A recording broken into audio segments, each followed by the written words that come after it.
My loving husband was diagnosed with terminal cancer, and to cope with the sorrow, I threw myself into my work. One day, a man claiming to be a lawyer approached me. "Your husband has submitted a request for $5 million in damages. Are you having an affair while he's sick in the hospital?" The man smugly presented photos claiming to be evidence of my infidelity, but I had no idea what he was talking about. "We've already gathered evidence proving that you're the woman who's too busy dating to care for her sick husband." I was taken aback by the man's arrogant words. What could this guy possibly know about me? Feeling as if he was challenging my entire life up until now, I decided to take the man to my home to show him the truth.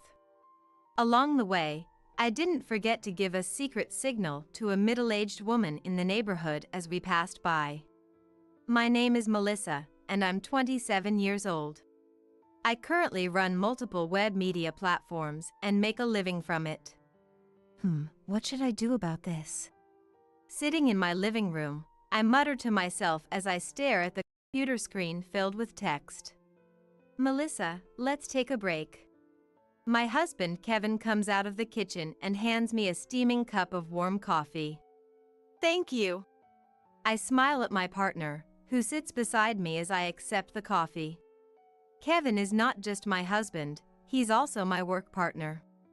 I've always loved writing, so I started as a web writer during college.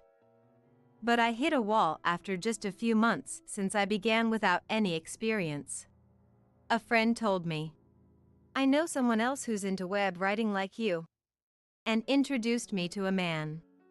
That man would later become my husband, Kevin. Kevin also loved writing, and he'd been a writer longer than I had. So he taught me various things, from writing skills to how to get work. Initially, we were just good work colleagues, but as we spent more time together, our relationship gradually turned sweet. Before we knew it, we became indispensable to each other, transitioning from good work colleagues to beloved partners. After graduating from college, we went into business independently as web writers, and together we started to run and operate web media platforms. As our work progressed smoothly, our relationship evolved from beloved partners to one-of-a-kind family. Now, as a married couple, we mostly work from home and are always together, both for work and in our private life. When I tell this to my friends, they're surprised and ask, "Don't you get tired of being together all the time?" But whether it's because we're on the same wavelength or something else, we actually find it quite comfortable.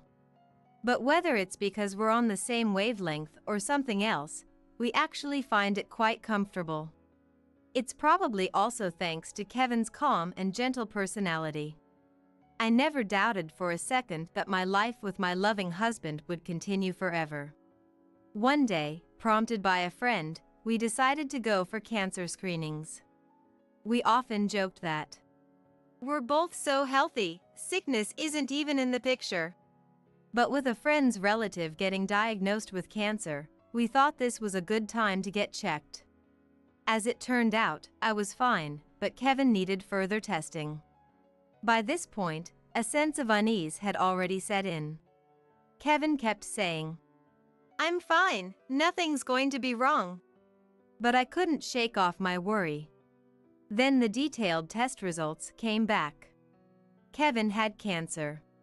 Moreover, the doctor told us it was at an advanced stage because it was detected late, and I collapsed right there and then. "Kevin has cancer? And it's advanced?" We'd had yearly checkups and nothing had ever seemed off. Sure, he had some cold-like symptoms once in a while, but Kevin always said, "I can work from home," and never really went to the doctor. If only I had noticed something back then. Regrets kept flooding my mind, but then the overwhelming fear that he's going to be gone hits me and I can't think of anything else. Kevin was admitted to the hospital immediately, and I visited him every day during my work breaks. When I came to see him, Kevin always greeted me with his calm smile. He would even happily ask about the progress of our work that we'd both put so much effort into. Seeing his face made me think, I have to protect this job no matter what.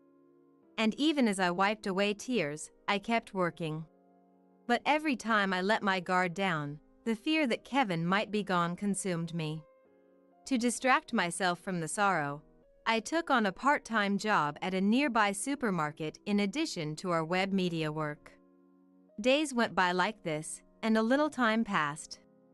As usual, I visited Kevin in the hospital, finished my shift at the supermarket, and was on my way home.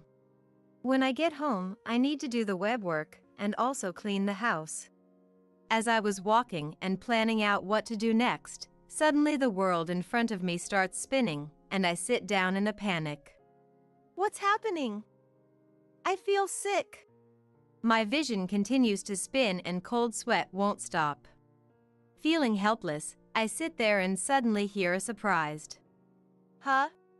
A concerned person is hurriedly approaching. A gentle hand is placed on my slumped shoulder, and a kind voice asks, "Are you all right?" Looking up, I see an unfamiliar middle-aged woman looking at me with concern.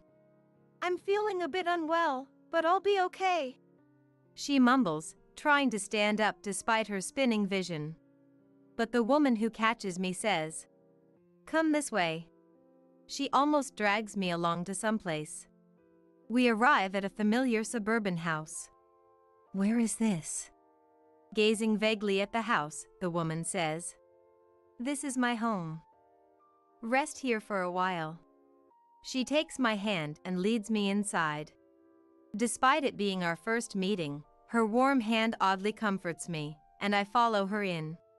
We sit in the living room, sipping water, and then she encourages me to lie down on the sofa. Even as I close my eyes and take a deep breath, she wets a towel in cold water, wrings it out, and places it on my forehead. She also covers me with a blanket. A little while later, my vision stabilizes and my sweating stops. Slowly sitting up from the sofa, I face the concerned woman and ask, "Can I move now?" I say thank you, and then add, "By the way, I realize I never introduced myself. Sorry about that." Upon hearing this, the woman smiles with relief and introduces herself as well.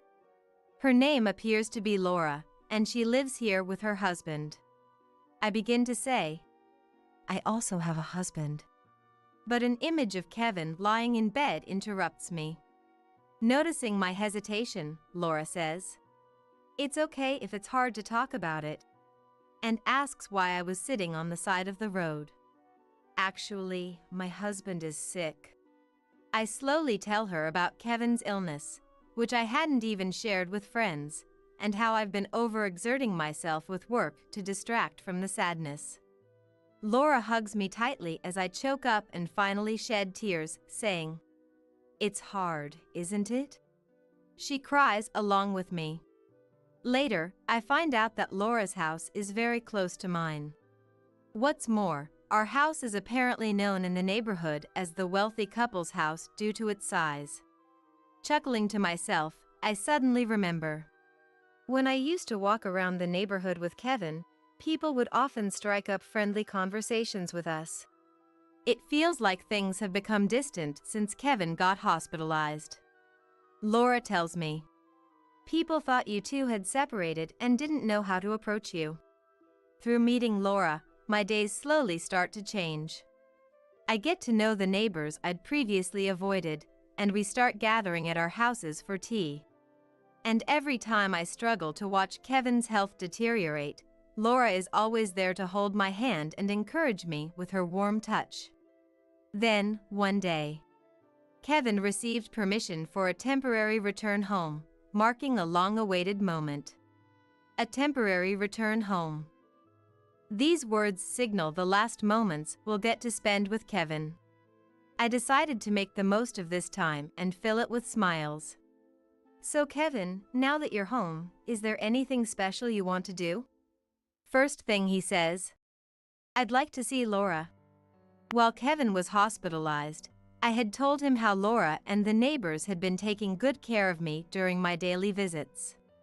To fulfill Kevin's wish, I let Laura know we'd be stopping by. On our way, a quick glance at Kevin revealed a certain resolve in his face as he stared straight ahead. We arrive at Laura's, who welcomes us with her ever-present warm smile. She takes Kevin's hand and says, "You really are loved." Her eyes meeting mine as she smiles. Feeling a bit embarrassed, I tell Kevin, well, you know, our eyes meeting, his face a mix of laughter and tears. During a break in the conversation, as I'm about to head back to the living room from the restroom, I overhear Kevin's earnest voice from the other side of the door. I listen closely and realize he's talking about me. "Please look after Melissa when I'm gone." Hearing those words, I felt a stinging pain at the back of my nose and realized tears were falling.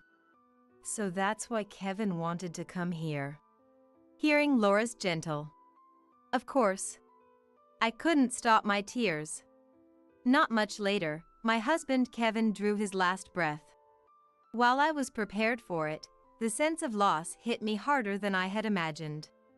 Laura and our neighbors kept encouraging me during my grief. After some time had passed, a renewed sense of purpose pushed me to resume my career. I even continued my part-time job at the supermarket, thinking, I need to keep moving forward. And life went on, just like that, for about 2 years. As I finished my shift at the supermarket, stretching my tired body, a voice came from behind. "Excuse me." Startled, I turned around to see a serious-looking man wearing glasses. Did he lose his way? Without much thought, I asked, "Can I help you?" Clearing his throat, the man smiled softly and spoke. "I apologize for the sudden intrusion. I'm a lawyer." "You're Melissa, correct? May I speak with you?" "A lawyer? What could he possibly want with me?" Though I was puzzled, I agreed to listen. "Sure. You see, your late husband Kevin has left you a settlement of $5 million. I was surprised when the man claiming to be a lawyer mentioned Kevin's name. Even more startling was the word compensation, almost causing me to drop the bag I was holding. "What? No, there must be some mistake." "Ma'am, we have all the evidence. While your husband is in the hospital, you've been having an affair, haven't you?" The man, smirking, started to talk and pulled out his smartphone. He showed me a photo. "What is this?" The photo showed a man and a woman, arms linked, walking away from the camera. I must admit, the woman in the photo bears a slight resemblance to me. But it's definitely a case of mistaken identity. "That's not me, and I don't know that man. Besides, my husband passed away 2 years ago." I laid out the facts and was about to walk away when the man suddenly raised his voice to stop me. "Lies about him being dead won't work. We already know you've been dating around while neglecting your sick husband." I was stunned. I remembered the days when I was rushing to Kevin's hospital every day and working non-stop. What could this guy possibly know about me? I wondered, isn't it common sense for a real lawyer to offer a business card? And shouldn't he have notified me through documents or a phone call rather than meeting me in person? I shook my tired head and stared at the man. He wasn't going to back down. Realizing we wouldn't reach a conclusion, I decided it would be quicker to just show him. "Please come this way." I invited the man into my home. In hindsight, it was a bold move, but I felt emotionally charged, like he was negating my entire life. As I walked home with the man, I crossed paths with Laura, who was holding a shopping bag. Laura looked surprised, but understood something when I raised my palm. She acknowledged and returned the gesture. I opened the front door and ushered the man inside. Clearly thinking he'd successfully manipulated me, the man enthusiastically said, "Let's discuss the paperwork inside." Ignoring him, I led the way to a certain room. "Please come in." It was a room with a memorial altar. Pictures of a smiling Kevin, back when he was healthy, were displayed on it. "Wait, he really is dead?" "My husband is no longer in this world. So your claim for compensation is simply impossible." Internally, she adds, "He would never have done such a thing, even if he were alive." Noticing a man claiming to be a lawyer out of the corner of his eye, he mutters under his breath with a pale face, "That's not what I heard. This can't be right." He then casually pulls out his mobile phone to check something. I subtly peek at the screen of the mobile phone from behind, and there I see a photo of a vibrant Kevin, taken before his battle with illness. What's the meaning of this? The fact that this man has a photo of her loved one unnerves her, and she speaks in a low voice. The man starts talking hastily, as if making an excuse. According to him, he purchased information about her and Kevin, who were known as a wealthy couple in the neighborhood, from a man claiming to be an informant. His intention was to scam them. The information said, the husband of the wealthy couple is in the hospital. The wife is emotionally vulnerable. Moreover, the informant had tried to squeeze more money out of the man by feeding him a lie that your wife is cheating on you, even providing fake evidence photos to back up the claim. "I had no idea he was dead. That guy tricked me." The irony of the scammer himself being scammed leaves her sighing in disbelief. Then, the man who had been mumbling to himself stands up straight and looks at her with a creepy smile, saying, "Well, if I'm caught, I'm caught." A shiver runs down her spine, and she breaks into a cold sweat. Just as the man takes a step toward her. The sound of hurried footsteps comes from the entrance, and a moment later, several officers burst in, shouting, "Police!" The tension she'd been unconsciously holding releases, and she collapses on the spot. Thank God, they made it in time. She thinks back to the moment when she crossed paths with Laura on the street a few minutes earlier. In reality, the hand she'd raised to Laura wasn't just a simple greeting. After Kevin's death, Laura taught me the SOS hand signal, simply a raised palm with a clenched thumb, saying, "Even without words, you can say help me." Betting that the signal would get through, I used it. Probably understanding my SOS, Laura must have called the police. Staring at Kevin's photo on the altar, I silently apologize in my heart. "I'm sorry for putting you in harm's way." In the photo, Kevin seems to be smiling, as if to say, "It can't be helped." The arrested man, upon questioning, turns out to have committed multiple frauds before and will likely serve a fairly long prison sentence. I also heard that the notorious informant has been caught. A few days later, when I visited Laura's place with a thank you gift, she scolded me. "You shouldn't let a suspicious man into your house." Laura had noticed my SOS and was going to intervene but decided it was better to let the police handle it. Then, she gently taps me on the head, as if to imprint her words. "Kevin asked me to look out for you, so please don't do anything dangerous from now on." At those words, tears well up in my eyes. Ever since then, I've been living happy days, helped by Laura and the folks in the neighborhood. Today, I put my hands together in front of the photo of Kevin on the altar. Even in a world without you, there are plenty of people who help me. You can rest easy. I whisper to myself. When I gently open my eyes, there's a comforting smile that seems to watch over me. Smiling back, I say, "All right, let's get to work today," and stand up with enthusiasm. So, Mom, you secretly helped with Walter's study abroad expenses without telling me, huh? Did you really support him expecting something in return with that little money, planning to rely on Walter instead of us for your old age? I don't understand how my son Hugo knows about the secret support, but I have no intention of depending on my grandson Walter for my future living.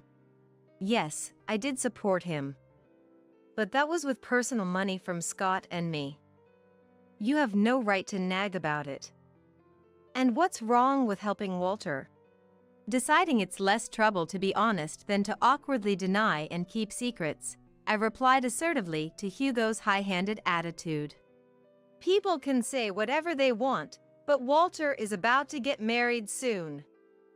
After the wedding, he'll be living with us, so relying on Walter would be futile. Never did I imagine hearing about my beloved Walter's wedding in such a manner, and not even directly from him but through Hugo, of all people, mixing various emotions into a complex feeling. Yet, seeing Walter getting married is a joyous occasion for me, who has watched him grow up since he was little. Walter is at that age already. When is the wedding? Mom, even if Walter invites you to the wedding, you better not come. You'll be in the way. To be treated as a nuisance by Hugo, my own son, makes me wonder if he even remembers how much I've raised him. Being treated so much as a nuisance made me suspect if there really was a reason he didn't want me at the wedding. All right, I won't go even if Walter invites me. At that point, I decided to accept Hugo's assertion for the time being and see how things would unfold. And then, on the day of the wedding, I was visiting the venue wearing a dress passed down from my mother. Christiana, I've brought the newsletter. On a weekday afternoon, enjoying my usual lunchtime variety show, my neighbor came over, calling out my name loudly, to deliver the neighborhood newsletter. After a brief chat for about 10 minutes, I mentioned I was boiling water, effectively ending the conversation so it wouldn't drag on. This is because, during this time slot, the lunchtime variety show always has interesting segments on air. Today's feature was Grandchildren and Grandmothers Special. The segment explored the secrets behind the close relationships between grandchildren and their grandmothers. My name is Christiana, and I too have a lovely grandchild. In my 20s, when my husband Scott and I were blessed with 2 sons, I worked while raising them. After our sons grew up and became independent, Scott and I looked forward to spending a quiet retirement together, blessed with grandchildren, enjoying a typical happy life. One day, our eldest son's family, specifically our grandson Walter, who was still a college student at the time, came to stay at our house.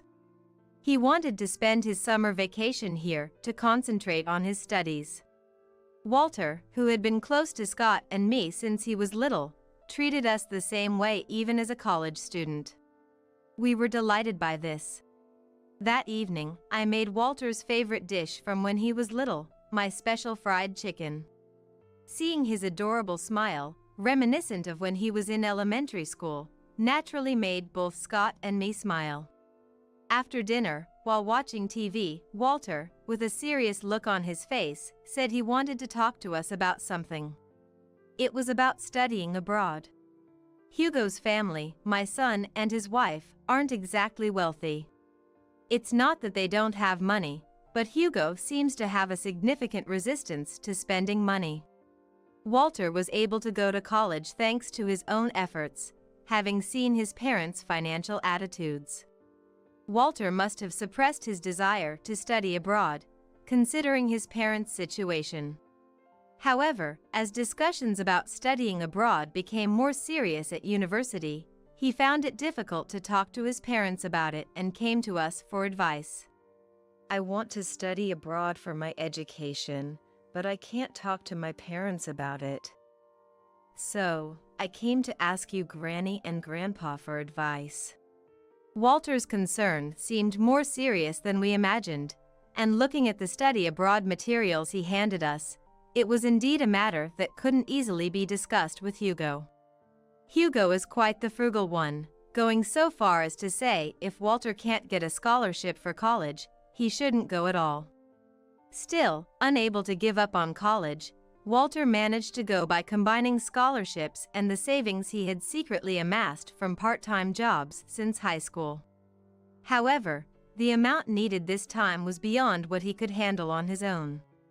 Walter's grades in college were excellent, and the school offered some support, but the amount he had to pay out of pocket was far more than a college student could afford. That's why he came to us for help. After some thought, Scott and I decided to secretly use some of our retirement funds to cover the rest of Walter's study abroad expenses without telling Hugo. Even though we discussed it, are you sure this is all right? This money is for you from both of us, okay? It's fine, it's for your sake, dear Walter. Besides, you have a future. It's better for you to use it than for us. Thanks to our support, Walter was able to fulfill his dream of studying abroad. A few years later, sadly, Scott passed away due to a chronic illness, and my two sons are now arguing fiercely about my future care. The younger son and his wife, currently living abroad due to work, think it would be difficult for me, now elderly, to move and live overseas. When this was brought up, Hugo, the elder, accused the younger of trying to push the responsibility of my care onto him. I don't want to do it.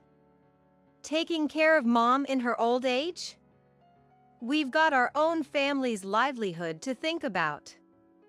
And if we have to add Mom's care into the mix, do you have any idea what will happen? It pained me to see my sons arguing loudly, especially since their argument was about my future care. Both of you, I'm fine on my own. Besides, there's no need for you to fight over me. I told the two of them that if it came to this, I would make it clear that from now on, I intended to live by myself. However, when Hugo heard my words, he pressed me further as if he had remembered something. Speaking of which, Mom, you secretly supported Walter's study abroad expenses, didn't you? Did you support him with such small change expecting a return, planning to rely on Walter instead of us for your old age?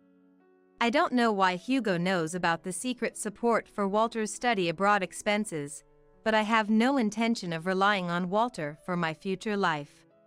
Yes, I did support him. But that was with personal money from Scott and me. You have no right to nag me about it. And what's wrong with helping Walter? Deciding that it was less trouble to be honest than to deny and keep secrets, I responded boldly to Hugo's aggressive attitude. You can say whatever you want, but Walter is about to get married soon. After the marriage, he'll live with us, so relying on Walter would be pointless.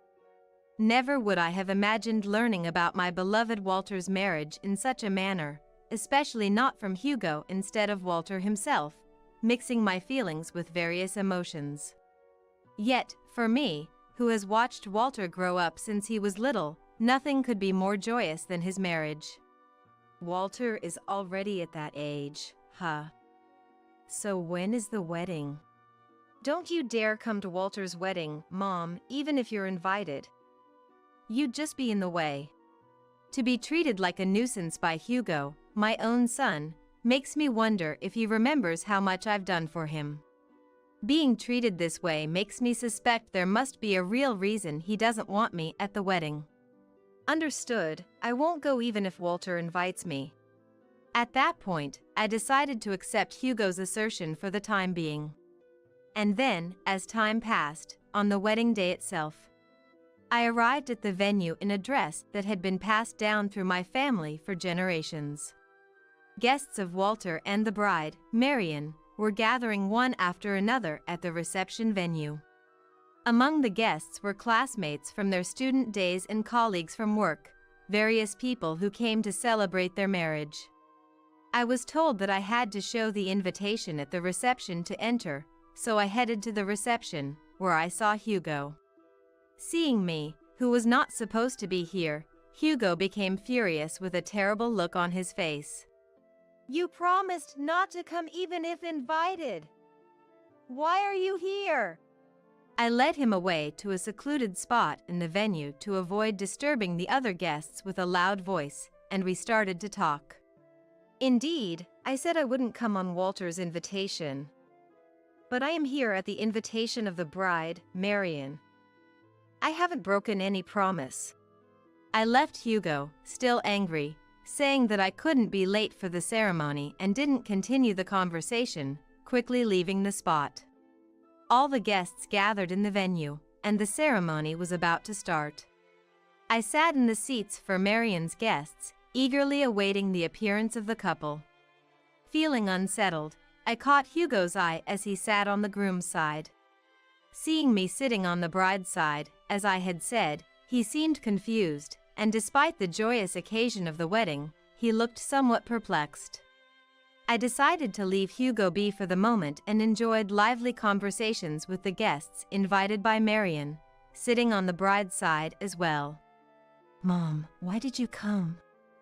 We have to get you to leave before the reception starts. As the ceremony began and the bride and groom appeared in beautiful white attire, the venue burst into applause and cheers. I, too, found myself unusually excited by the sight of the couple's beauty, sending them applause as hearty as anyone else despite my aging body. When they stood before the priest and pledged their eternal love as a family, I was moved, remembering Walter as a small child and marveling at how he was now getting married. It was a moment that made me feel the passage of time. Surrounded by a large gathering of guests, they exchanged a kiss of commitment. I suddenly remembered my own wedding with Scott. Celebrated amidst many guests, a day so moving I couldn't stop my tears. And now, at Walter's wedding, I find myself unable to stop the flow of large tears. To experience this emotion again, this time at my grandchild's wedding, made me think that living a long life is indeed worth it. After the ceremony ended and the bride and groom had changed, the reception was about to start. Preparing for the reception, I went to the restroom before returning to the venue, but just before entering, I was stopped by Hugo. Without saying anything, Hugo pulled me into a family room and suddenly confronted me. "Why are you sitting on the bride's side? I told you right from the start that I was invited by Marian. How many times do you need me to say it before you're satisfied?" Our loud argument seemed to be heard outside as Walter came into the room, knocking on the door. He stepped between us, calming an angry Hugo, and I explained the situation to him. Seeing Walter enter, and a few seconds after him, Marian joined as well. Walter and Marian, understanding everything, slowly and methodically explained to a calmed Hugo why I was there and why I was invited by the bride, sitting us down on the sofa. First, why I'm at Marian's wedding reception on her invitation is because I was Marian's middle school teacher. During her middle school years, Marian was going through a sensitive period, struggling with friendships and sometimes unable to attend school. As her teacher and as an individual, I was concerned for her. I visited her house several times to listen to her, calling out desperately through the door even if she wouldn't come out. Marian, who wouldn't respond to her family's questions, opened her heart only to me. Thanks to that, I was able to understand the cause of Marian's friendship troubles. It was a misunderstanding between them, and I helped them reconcile their friendship. Afterward, I helped Marian catch up with the studies she missed during her absences from school by tutoring her one-on-one after school hours, allowing her to successfully get into her desired high school. I vividly remember her saying to me at her high school graduation, tears in her eyes, "Miss Christiana, you saved my life." Even after that, Marian often sent me letters, seasonal greeting cards at the end of the year, and birthday cards, maintaining our exchange without meeting in person. I knew from her letters that she was in a relationship. Marian met Walter in the same international student team at university. They went on dates, sharing stories about school and their personal lives, gradually growing closer until they naturally became a couple. When Walter was deciding on the guest list for the wedding, he thought of inviting longtime friends, which is how my connection with Marian came to light. Walter had intended to invite me from the start, but was mistakenly informed by Hugo that I was too ill to attend the ceremony. However, Marian had sent the invitation to me before Walter did, and she had already received my RSVP to attend, which caused some confusion. However, I had felt uneasy knowing that Marion, who had sent an invitation to me before Walter did, had already received a confirmation of attendance. So, to greet and verify the facts, the two visited my house with a gift and discovered the true nature of their unease. Was everything Dad said a lie? And to do such a thing on our own wedding day? Walter, having heard the story from me, was furious and suggested a plan to teach him a lesson. For that purpose, I decided to attend as a guest on Marion's side, and we made it our secret not to reveal my attendance to anyone until the day of the event. Now, as we are here at the wedding, the time has come to execute what we have thought and decided. Dad, I'm sorry, but the talk about living together after getting married is off the table now. We've decided to live with Granny. Walter expressed his intention to Hugo to cancel the planned cohabitation with his parents and instead live with me. Granny is a very important benefactor to Marion. Why do you act so high and mighty, threatening not to come to the wedding and disregarding such a person? I'm sorry to Hugo, but Christiana is a lifesaver to me. Without Christiana, I wouldn't have met Walter. I would have remained in a hopeless situation. Granny is more important to us than you, Dad, and the others. That's why we decided to live with Granny instead of you.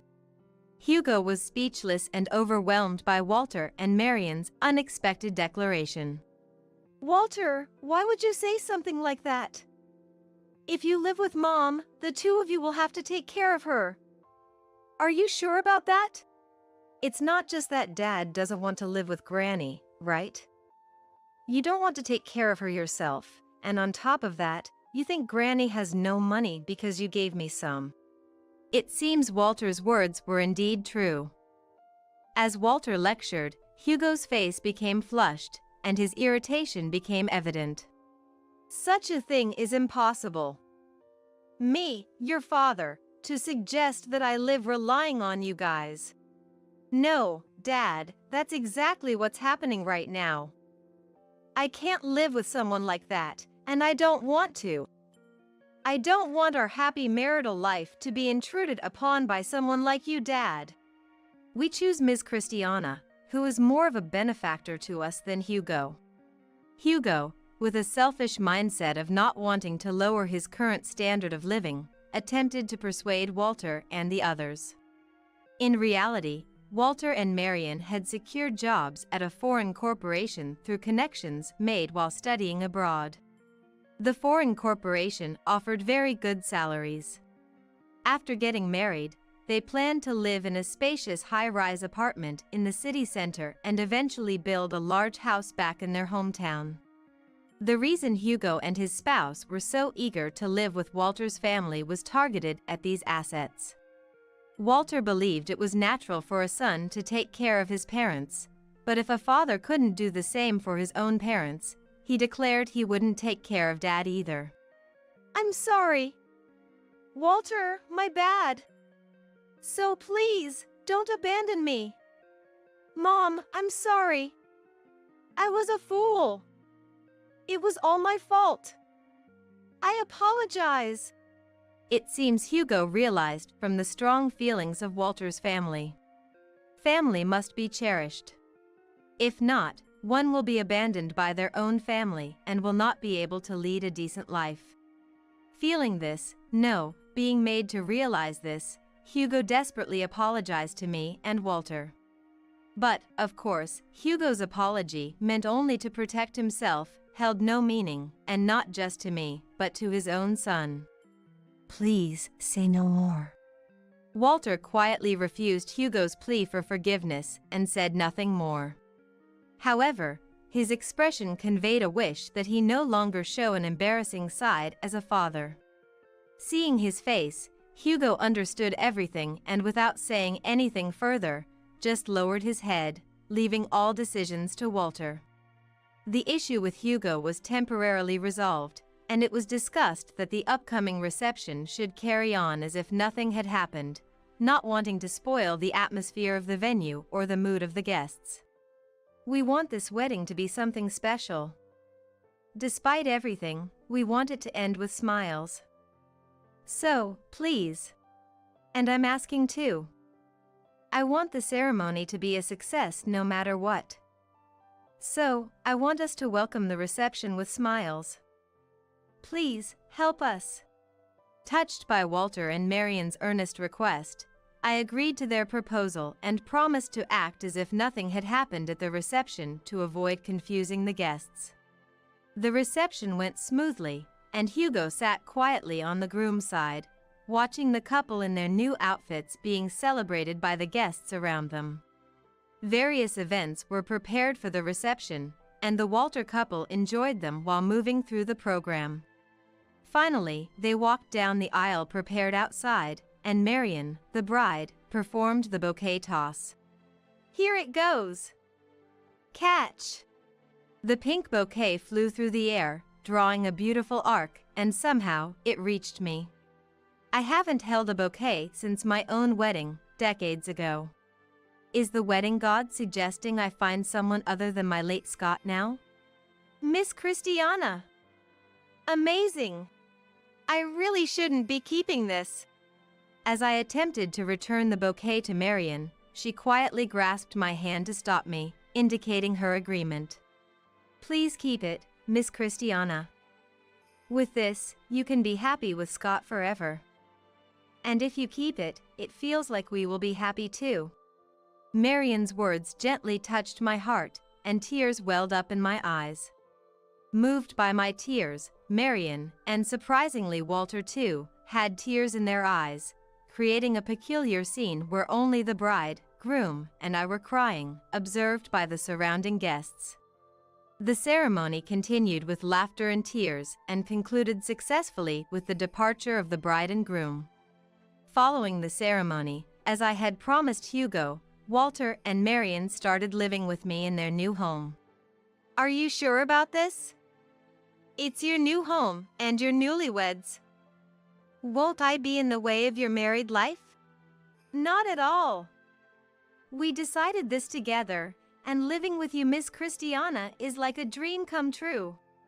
Marion answered brightly and innocently, and Walter, who had just returned to the living room from unpacking, added with a smile. Granny is our benefactor. If Granny hadn't provided the money for my studies, I wouldn't be where I am today, and this marriage wouldn't have happened. I'm truly grateful. Receiving heartfelt thanks from the two I've known for so long made my eyes well up, perhaps due to my age. I hadn't felt so happy to receive words of gratitude since my late Scott told me on our first wedding anniversary. Thank you for marrying me. Ever since.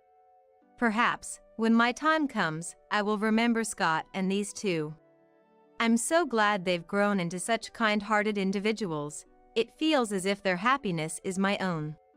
And now, Dad has also promised to send monthly allowances to Granny and help with daily life, showing his remorse. It finally feels like everything has turned out well. Since the wedding, Walter had been intentionally avoiding contact with Hugo and his wife. However, fearing that he might be completely abandoned, Hugo promised to send money every month and assist with living expenses to maintain their relationship. Still, he prepared a somewhat forceful measure, warning that if something happened to me when he wasn't looking, he would completely sever ties. May I also say something? Both of you, thank you for growing up so splendidly since those days. Thank you for thinking so much of me. Truly, thank you. I couldn't help but hug them both. Overwhelmed with joy, I hugged them a bit too tightly without realizing it.